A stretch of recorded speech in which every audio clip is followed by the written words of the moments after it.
if you're going to change an area, you do three things. Number one, you focus on it and you get clear and compelling vision for what you want. If your body's not where you want it to be, I tell you there's one simple reason. It's not your focus. No, I focus on it. I focus all the time on how fat I am. No. You see, if you focus on crashing into the pole, trying not to, the more you try not to, what you focus on, that's where the energy goes, that's where you go, right? We all know that.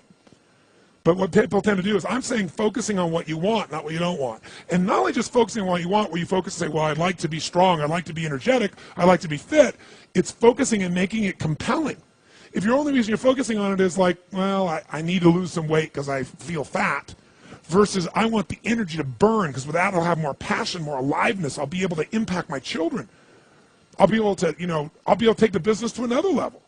I'll be able to have fun when I'm stressed out and tired. I'll have creativity flowing through me.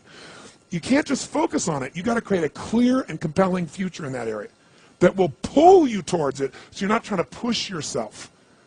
If there's an area you're not improving in, think of three pillars if you would. Pillar one is get focused and clear. What's compelling? Where are you? Really? And don't lie. Where do you want to be? And make it so compelling you can't help it. When you wake up in the morning, you want to transform this area of your life. So the quality of your life already is better just because you are so excited about what you're after. When you do that with your body or your emotions or your finances or time or any other area and you start focusing and you're clear, you're going to have energy. You're going to have drive. You're going to start to do something. How do you make sure what you do really works? You need the second pillar. And think of this as three pillars. Because, two-legged stool is going to fall over. One leg, you can't sustain. Second pillar, you got to get the best. When I say get the best tools. Get the best map. Get the best mentor. What I'm looking for is, it's wonderful that you're focused and clear and excited, but if you're running east looking for a sunset, you got a problem.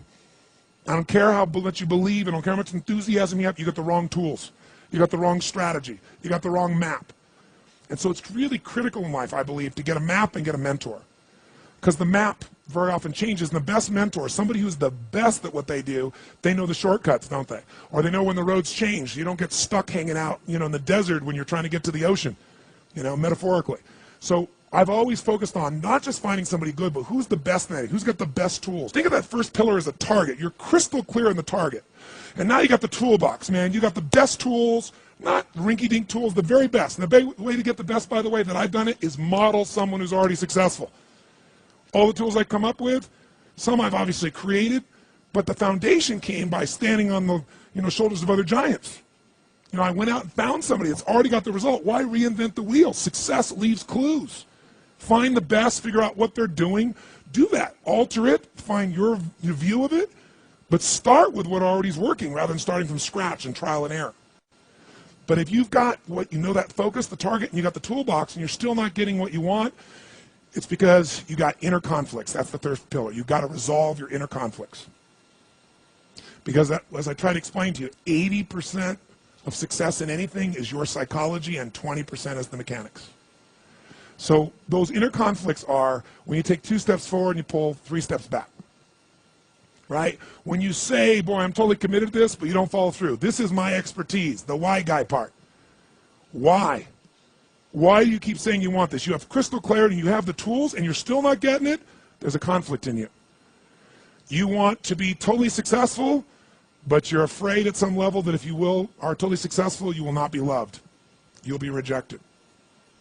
You want to be in a position where you have total free time and you want to build a billion-dollar enterprise. These are conflicts. You really, truly know you got the tools and talents to make this happen, but a part of you doesn't think you deserve to succeed because of something you did at some point in your life or something you made up.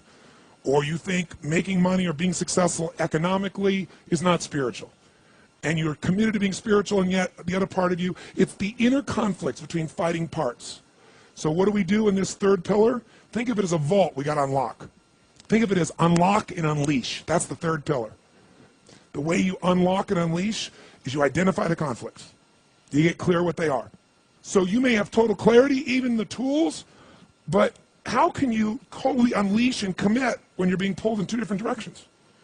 You say, Tony, how do I solve that? There isn't one way. You've got to get clear about what's most important to you today, not what you think you should do based on an old blueprint, an old belief system, your parents, society, your friends. Otherwise, you'll succeed and not be fulfilled.